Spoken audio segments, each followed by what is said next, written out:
Groups are an integral part of working with young people. Groups may artificially exist within a given context with young people, such as a class group in a school or a sporting team in the community. Groups of young people often organically form, such as groups of friends, common interest groups or neighbours.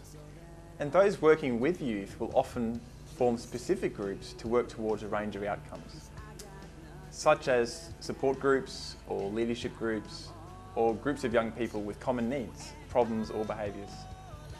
Groups can be very powerful tools for helping young people progress toward a specific goal, build self-esteem and achieve a positive outcome.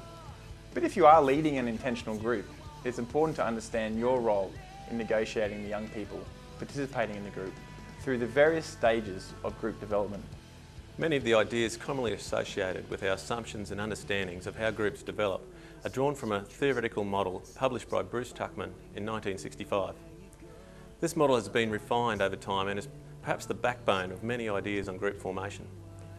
The model has 5 stages: forming, storming, norming, performing and mourning. The stages are not time related as such, but are characterised by certain qualities. Understanding these enables the leader of the group to help navigate the group through each stage. Let's look at the 5 stages in some detail.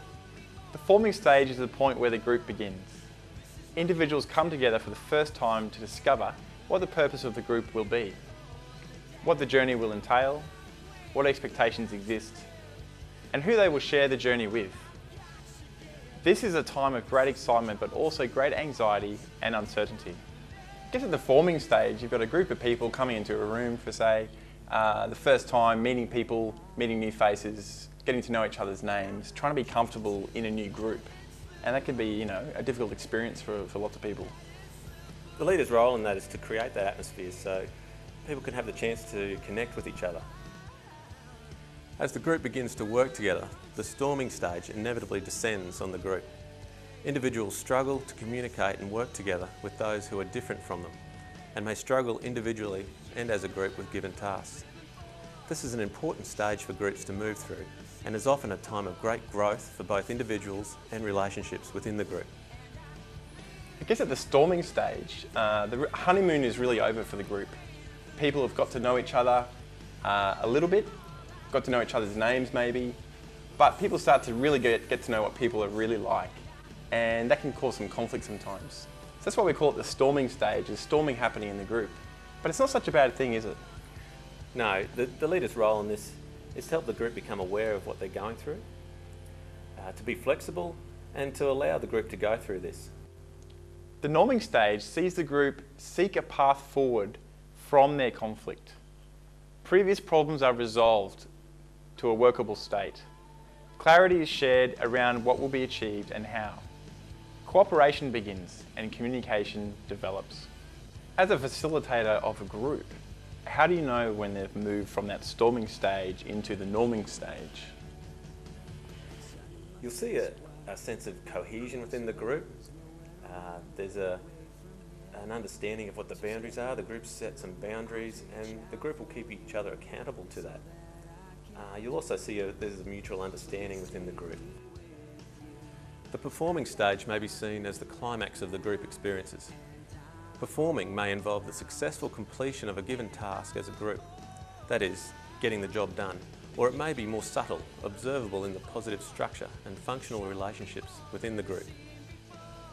So groups come through some storming, through the norming stage, and really at a point where they can start to really perform as a group and really achieve some amazing tasks with that synergy they have as a group together. But at this performing stage, what should the facilitator be doing?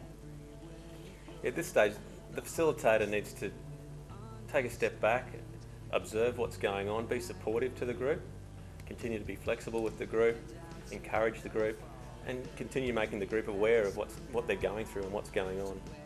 Mourning is the final stage of groups. This is when the completion of the task or group duration marks the end of the temporary community created within the group.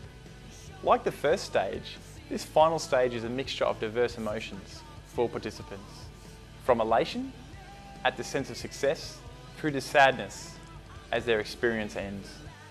Every group that goes on a journey together eventually forms very strong bonds. But it's also true that every group comes to an end. And appropriately, this stage is called the mourning stage.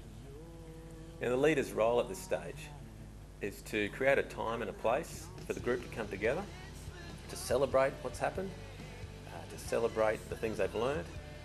It's a time to resolve any issues that there might have been.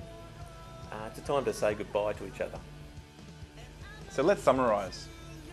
Groups have 5 stages of natural dynamics: forming, storming, norming, performing, and mourning. The stages are not time related, but each stage is defined by specific characteristics. The role of the group leader is firstly to understand these stages. Then they must support and navigate individuals and the group as a whole through each stage, ensuring appropriate time is given to each stage, but equally enabling forward direction as needed. This is a dynamic process, and each group brings a unique quality to the experience. But the qualities required of the leader remain the same. Have patience, be flexible, provide direction, and be supportive.